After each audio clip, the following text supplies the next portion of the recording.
بابا جی نے تو صحیح کہا تھا کہ 2026 میں دنیا ختم ہے، السلام علیکم۔ لیکن جناب ابھی دنیا ختم نہیں ہوئی تو میں روزہ افطار کرنے کے لیے افطاری بنا رہی تھی اور ساتھ ساتھ یہ سوچ رہی تھی کہ کیا ایران کے بعد اگر ہماری باری آ گئی تو کیا ہم لوگ نیوٹرل رہیں گے؟ اور جناب ساتھ ہی انڈیا کے ابو جی یعنی ٹرمپ انکل کو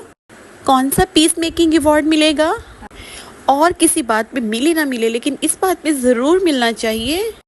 کہ جناب انہوں نے دنیا کی پاپولیشن کم کرنے کے لیے بہت بڑا کردار ادا کیا ہے۔ اور جناب بات تو ساری یہ ہے کہ ہم لوگوں نے تو اپنی زندگیوں میں پھر کچھ اچھا ٹائم دیکھا ہے، لیکن ہمارے بچے جب سے بڑے ہوئے ہیں کبھی وائرس تو کبھی فلڈز، اور اب تو جناب تیسری عالمی جنگ ہی سٹارٹ ہو چکی ہے۔ اور اگر جناب ہم اپنے نیشنلزم کو چھوڑ کر اپنے کلمے کے لیے لڑیں تو یہ ہمارے حق میں بہت زیادہ بہتر ہے، مگر یہ لوگ کبھی بھی ایسا نہیں ہونے دیں گے اور ہمیں آپس میں ہی الجھا کے رکھیں گے۔ اور جناب ایران نے صرف اسرائیل سے ہی نہیں بلکہ پورے مڈل ایسٹ سے پنگا لے لیا ہے، اور جناب یہ کسی دشمنی میں تو نہیں کیا گیا، یہ ان کو ایران پہ حملہ کرنے کے لیے امریکہ اور اسرائیل کی مدد کرنے سے باز رکھنے کی کوشش ہے۔